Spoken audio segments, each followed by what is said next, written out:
Hey, Dane. Hey, Vince. You ever wonder why we're here? Constantly.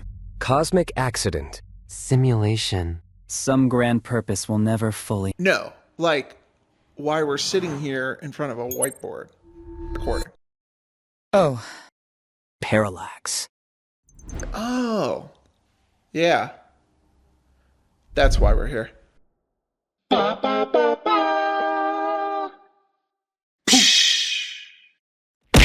Okay, training a serious model today means this. You need a giant building filled with racks and racks of GPUs. You need electricity, cooling, and a place to put it, and time. The whole footprint. And a budget with a lot of zeros. So many zeros. So that's the problem. Data centers. And this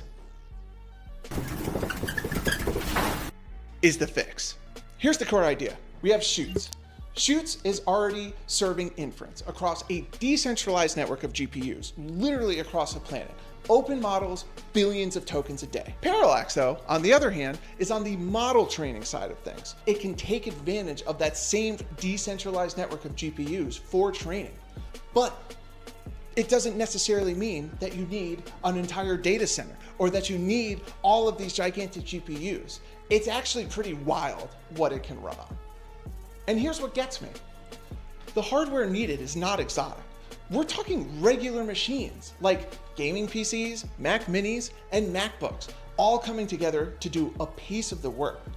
And it's also designed so that none of the training data needs to be seen by any of these machines.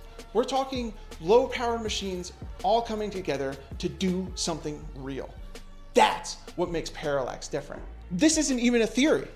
We have actually trained a 20 billion parameter model using decentralized GPUs across the planet for under $10 an hour. That's real. So let's look at this picture again. Most of the data center, gone. Most of the resource pressure, gone. And for public comparison, that's approximately 82% less resources and hardware needed to train the model with the same time target. That's the trick. Same ambition, way smaller footprint. And here's the part I care about the most.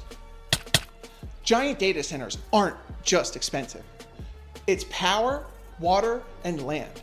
Shrink the footprint and the pressure on these resources goes down. I'm not gonna oversell it. This doesn't solve the climate problem, but less mega build outs, less strain on the power grid for the same training, that's a future worth wanting. We believe open models shouldn't require $200 million and the permission of 3 cloud providers just to train models. And this is what the Chutes team has been working on. Or as Vince put it, that's why we're here.